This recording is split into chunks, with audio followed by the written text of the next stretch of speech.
Hello, my name is Wyatt. I'm 23 and I work as a plumber in Fresno, California. Not the fancy kind who shows up in a shiny van with a big company logo. Just a regular guy with a beat up truck, tools in the back, and clothes that always smell a little like dirt and grease no matter how many times I wash them. I grew up in a small apartment on the edge of town with my mom after my dad left when I was 8. She worked double shifts at a diner to keep us going, so I learned early how to fix things myself. Leaky faucets, clogged drains, whatever broke, I handled it.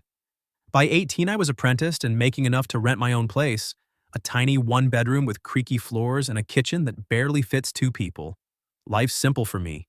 Wake up at 6, grab coffee from the gas station, head to whatever job comes in.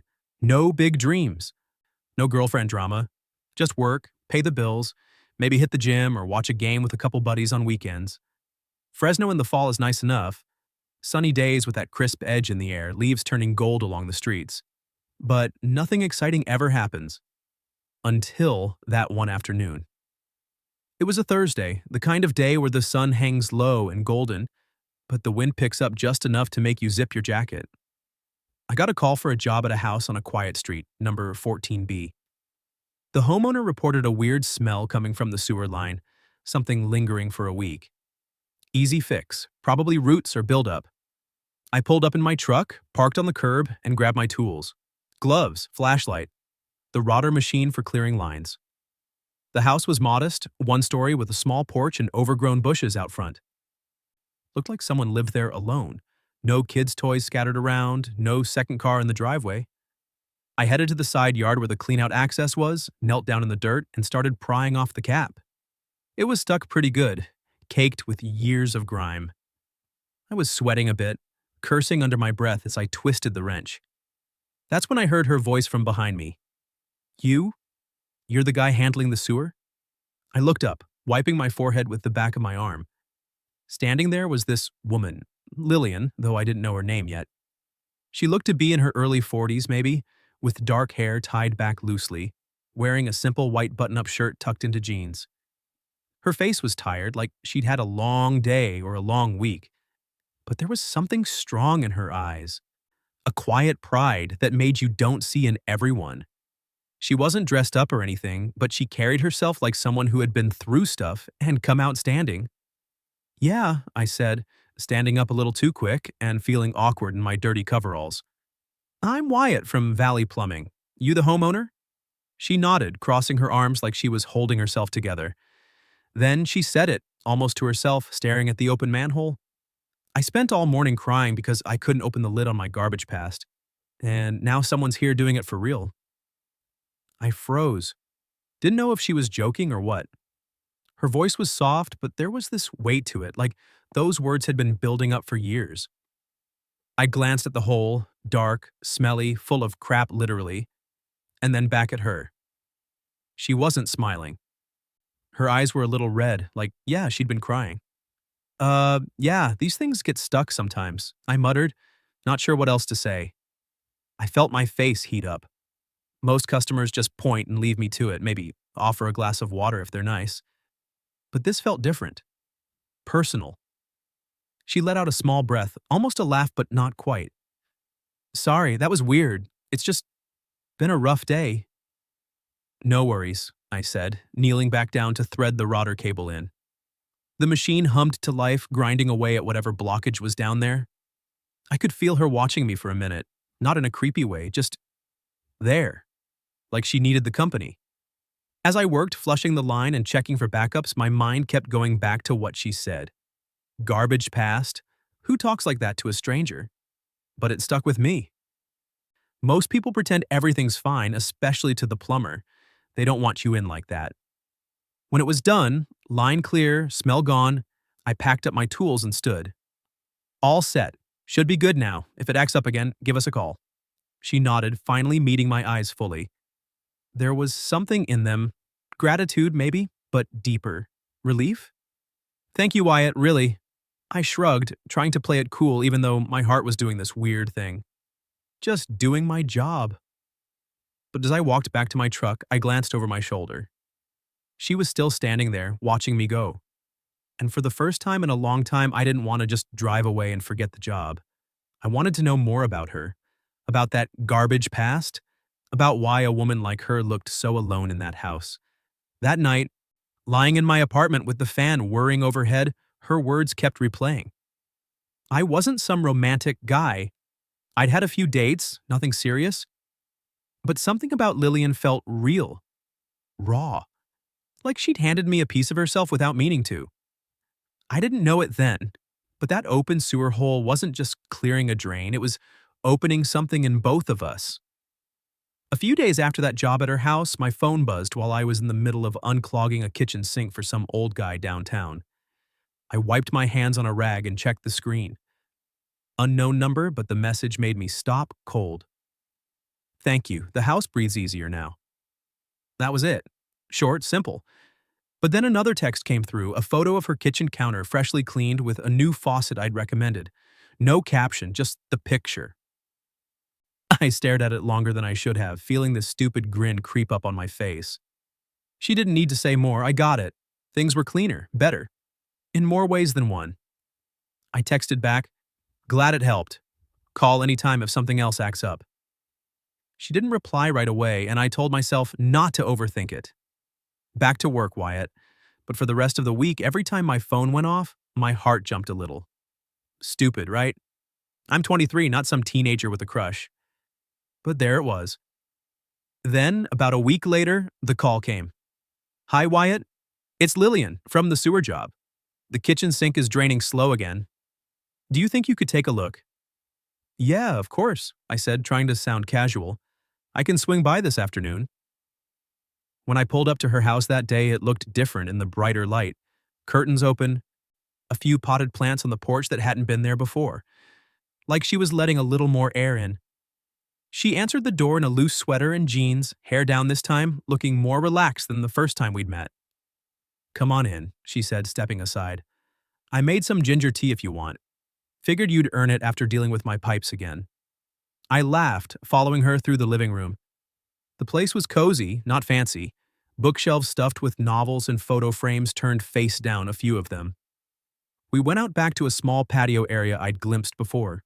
A wooden table under a trellis covered in climbing vines, leaves rustling in the breeze. The air smelled like fresh-cut grass and that sharp, spicy ginger from the tea she poured. I got to work on the sink, snaking the drain and pulling out years of gunk. Hair, grease, forgotten scraps. Nothing major. As I tightened everything back up and tested the flow, she leaned against the counter watching. You're good at this, she said. Making things work again. It's just pipes, I shrugged, but I felt her eyes on me. We ended up at that back table with the tea. Steam curled up from the mugs, and the sun slanted through the vines, casting patterns on the wood. For a while, we just sat there, quiet. Comfortable quiet, not awkward. Then she started talking. I've been in this house for 15 years, she said, staring into her cup. Married the whole time. He was successful, good on paper. The kind of guy everyone thought I was lucky to have. I nodded, not pushing, letting her go at her pace. But he was cold, not mean, not loud, just absent. We could go months eating dinner without really talking, like roommates who shared a bed. No fights, no passion, just silence. She paused, tracing the rim of her mug. I stayed because I thought it was my fault. That if I tried harder, he'd come around. Like a clogged pipe that would fix itself if I waited long enough. I set my tea down. Why didn't you leave sooner? She looked at me then, really looked. Her eyes were this deep brown, tired but sharp. Because I was scared. Scared of starting over. Scared no one would want someone who'd been stuck around so long and something broken. I kept thinking the flow would come back on its own, but pipes don't fix themselves. Someone has to get their hands dirty. I thought about that open manhole from the first day, the crap I'd pulled out, and her words hanging in the air that afternoon. Sounds like you just needed someone willing to lift the lid without getting grossed out, I said. She stared at me for a second, then laughed. A real one this time, soft and surprised, like she hadn't done it in a while. Exactly. God, that's exactly it. We both cracked up, the kind of laugh that comes from recognition, from someone finally getting it without needing the whole story spelled out. When it died down, she wiped her eyes, not from crying this time, and asked about me. Not much to tell, I said. Grew up with just my mom. Dad bailed early. She worked her ass off waitressing, so I fixed what I could around the house. Learned the trade young. It's honest work. Keeps me moving. No big family, no girlfriend waiting on you? I shook my head. Nah. Been focused on standing on my own 2 feet. Relationships. Haven't really fit into that yet. She nodded, like she understood more than I was saying. It's hard, isn't it? Building something solid when everything feels temporary. Yeah, I admitted. But sometimes you find a job that needs doing and it feels right. We talked more after that about Fresno summers, her job doing freelance graphic design from home, my half-baked ideas about maybe starting my own plumbing business one day. Nothing heavy, but real. No small talk bullshit. When I finally stood to leave, the sun was dipping low, turning the vines golden. You don't have to rush off, she said, but I know you've got other calls. I do, I said, but I lingered by the door. Thanks for the tea and for talking. She smiled, smaller this time. Thank you for listening. Most people don't. Driving away that evening, my truck rumbling down the street, I felt it again, that pull. Stronger now. It wasn't just attraction. Lillian had layers, pain she'd carried alone for years.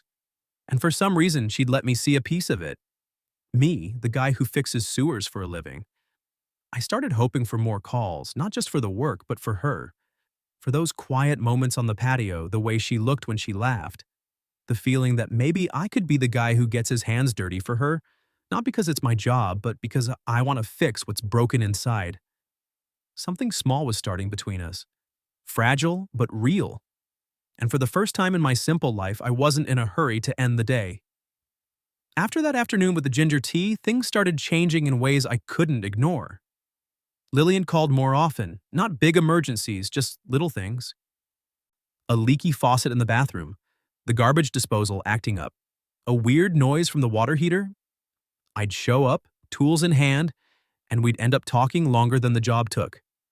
Sometimes she'd make coffee, or we'd sit on the patio again, watching the vines sway while she asked about my day or told me about a design project she was working on. It felt easy, natural, like we'd known each other longer than a couple of weeks. She'd laugh at my stupid jokes about clogged pipes being like bad relationships, full of crap that builds up until someone finally deals with it. And I'd listen to her talk about books she was reading or places she wanted to travel someday now that she was on her own. Her eyes would light up in this way that made my chest tight. I started looking forward to those calls like nothing else in my routine. One evening, about a month after the first job, she called for a dripping shower head. I got there around 7, sun already setting, the air cooling off with that Fresno's typical fall bite. She let me in, wearing an old t-shirt and yoga pants, hair in a messy bun, looking like she'd had a long day at her computer. Sorry to drag you out so late, she said, leading me to the bathroom. No problem, I replied, setting my bag down. Better than letting it waste water all night. The fix was quick, new washer, tighten a few things. But as I was packing up, she was in the kitchen slicing vegetables for dinner, and the knife slipped. She gasped, pulling her hand back, just as a thin line of blood appeared on her finger. Shit. Here, I said, dropping my tools and grabbing a paper towel from the counter. I wrapped it around her finger gently, holding it there to stop the bleeding. Our hands touched longer than necessary. She was close, close enough I could smell her shampoo, something clean and citrusy. You okay? I asked, my voice lower than I meant. She nodded, but didn't pull away. Yeah, clumsy tonight. We stood like that for a second, my thumb brushing her skin. And then it just came out. Lillian, you know I think about you every morning when I wake up? Her breath caught. She looked up at me, eyes wide, and slowly pulled her hand back. Wyatt, don't. Don't what? I stepped closer, heart pounding. Tell the truth? Because it's been like this since that first day? The manhole, the tea, all of it. It's you. She shook her head, turning away to the sink, rinsing her finger under the water. You're 23. You've got your whole life. You deserve someone your age, someone who hasn't been through all this, who isn't carrying baggage that weighs a ton. I felt this frustration rise up, Not at her, but at the wall she was throwing up. Age isn't what makes my heart race, Lillian. It's you. The way you laugh when something hits just right. The way you talk about your past like it's something you survived, not something that broke you. I don't care about the years. She turned off the faucet, drying her hands on a towel, but she wouldn't look at me. Her voice came out small, almost broken. You don't get it. I've been alone for a reason. After him, I promised myself no more risks. And if I let you in and you leave one day, when you realize I'm not enough, or too old, or too damaged, I won't survive it. Her words hit like a gut punch. I saw the fear in her eyes, real and raw. The same way she'd looked that first day by the open sewer. I'm not him, I said quietly. I'm not going anywhere. She finally met my gaze, tears glistening but not falling. You say that now, but life's long, Wyatt. And I'm scared. I wanted to argue, to pull her close and prove it right there. But I saw how shaken she was, how her hands trembled slightly. So I didn't push. I just nodded, picked up my tools and said, I should go. Call if you need anything. The drive home was hell. I kept replaying it, her pulling away, the fear in her voice. Part of me got it, she'd been burned bad. But the other part hurt like nothing I'd felt before. Because this wasn't some fling, it was real, and she was pushing me out before it could even start. She didn't call for the next few days, no texts, no nothing. I threw myself into work, taking extra jobs, staying late to avoid my empty apartment where I'd just sit and think about her. I'd catch myself noticing little things that reminded me. The way a customer's tea smelled like ginger, or how the light hit the vines when I drove past her street. Stupid stuff, but it ached. Then, one morning after a particularly rough job, crawling under a house full of rats, I swung by her place unannounced with a new washer for her shower, just an excuse. She wasn't home, so I left it on the porch with a note tucked under. If you're scared of breaking, let me be the crutch. Don't push me away. Cheesy? Yeah, but it was all I had. She texted that night. Saw the note. Thank you, but I need time. Time. Okay, I could give her that. But it killed me. The distance. The way she'd gone from opening up to shutting down because of things that didn't matter to me, age, her past, the fear. I started wondering if I was an idiot for feeling this deep so fast. Guys my age were out partying, hooking up, not falling for a woman who could see me as a kid.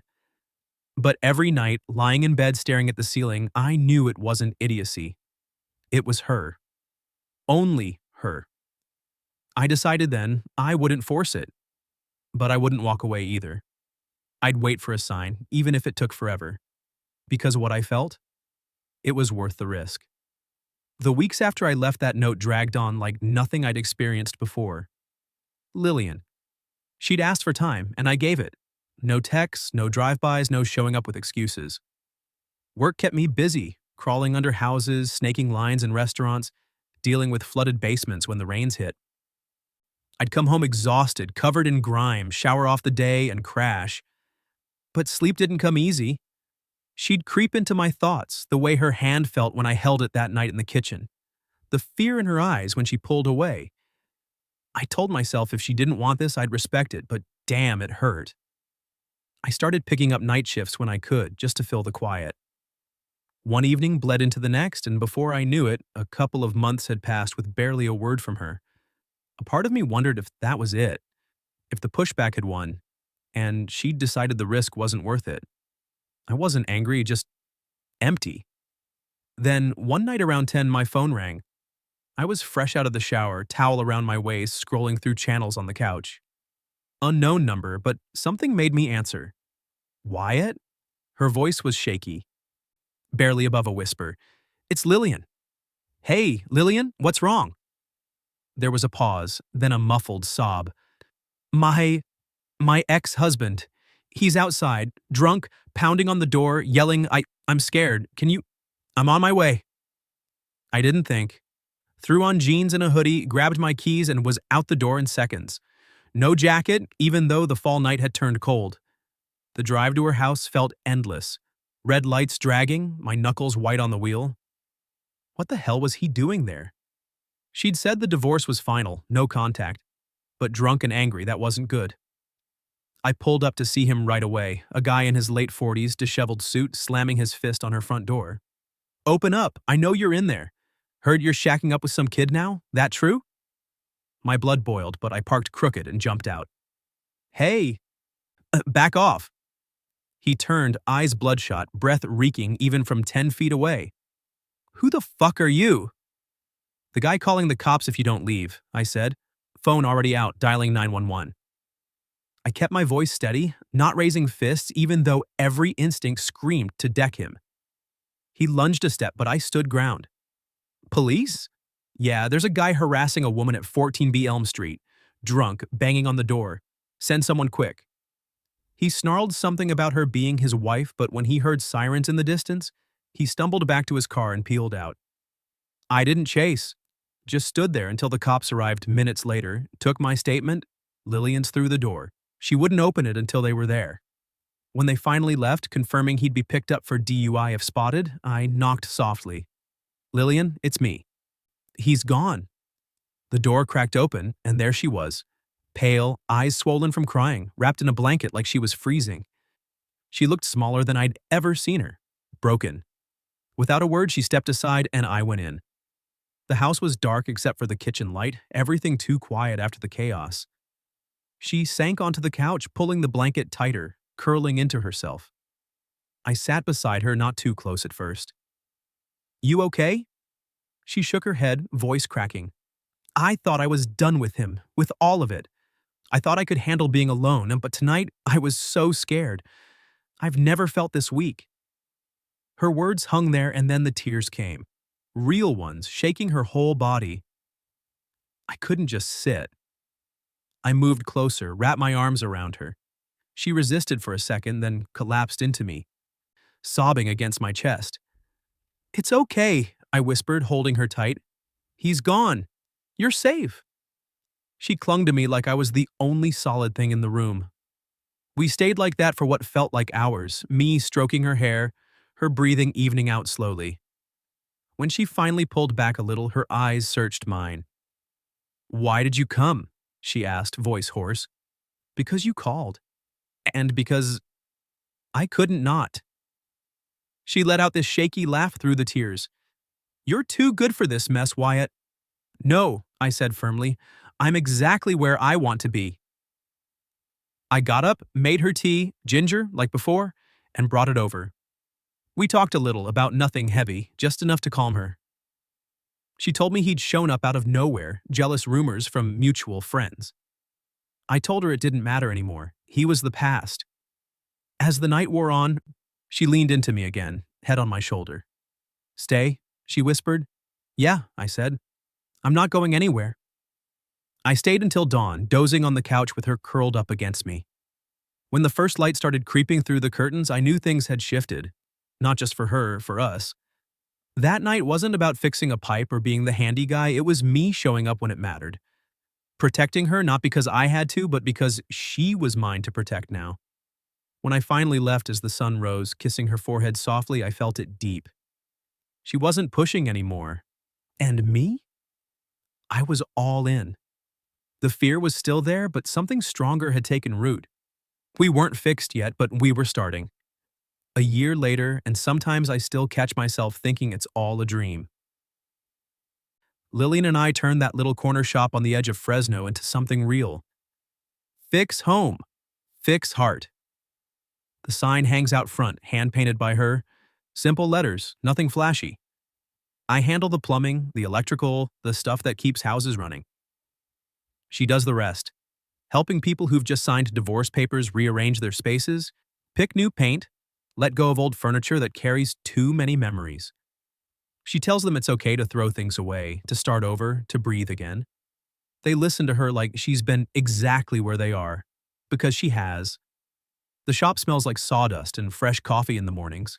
There's a small backyard area where we keep extra pipes and tools, but we've added a table under the same kind of trellis she had at the old house. Vines are growing over it now, thicker than before. Some days are slow, just a leaky faucet or a consultation that turns into someone crying in the back room while Lillian holds their hand. Other days were slammed, me under a sink while she's sketching floor plans on butcher paper. People ask eventually. Customers, neighbors, the mailman. You two? What are you exactly? Lillian always answers the same way, with that small smile that still knocks the wind out of me. He's the first guy who ever cleaned out my sewer line, and the last one I'll ever let clean out my heart. I laugh every time, put my hand on her shoulder, feel the warmth of her through whatever shirt she's wearing. And I'll keep fixing every leak in her life, I say, even the ones that don't show up on a pressure test. They smile, nod, think it's cute. They don't know the half of it. We never got the shop 6 months ago. Before that, we just lived. I moved into her house, no big discussion, no moving trucks. One weekend, I brought over my tools, my clothes, the coffee mug my mom gave me when I turned 18. Stayed the night, then the next. Then it wasn't staying anymore. It was home. There were hard days, nights when she'd wake up gasping from dreams about him, about the silence, the years wasted, the fear that came back that one night he showed up drunk. I'd hold her until she fell back asleep, whisper that he was gone for good, that the cops had scared him straight, that he hadn't shown his face since. Some mornings I'd catch her staring out the kitchen window, wondering if she was too old for this, if I'd wake up one day and see the years between us like a crack in the foundation. I never did. Because the years aren't cracks. They're the reason she knows how to love without games, without pretending. The reason she doesn't need me to be anything but exactly who I am, grease under my nails early mornings, bad jokes about clogged drains. We don't have a big wedding photo on the wall. We don't have rings.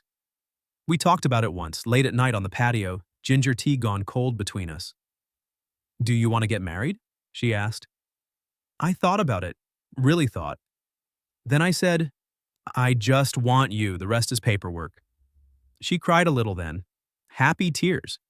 Said that was the most romantic thing anyone had ever said to her. So we stayed like we are, partners, lovers. Two people who met over an open manhole and decided the worst parts of each other were worth keeping. Some evenings, after we lock up the shop, we sit in the backyard with the vines overhead and the Fresno sky turning that deep orange it does in fall. She leans her head on my shoulder. I smell her hair, still that same citrus shampoo. The wind moves through the leaves, and everything is quiet. I never thought I'd have this, she says sometimes. You deserve every bit of it, I answer, and I mean it. We started from the ugliest place, a sewer full of rot, a marriage full of silence, a heart full of fear. But we dug in anyway, got our hands dirty, cleared the line. And now the house breathes easy. We both do.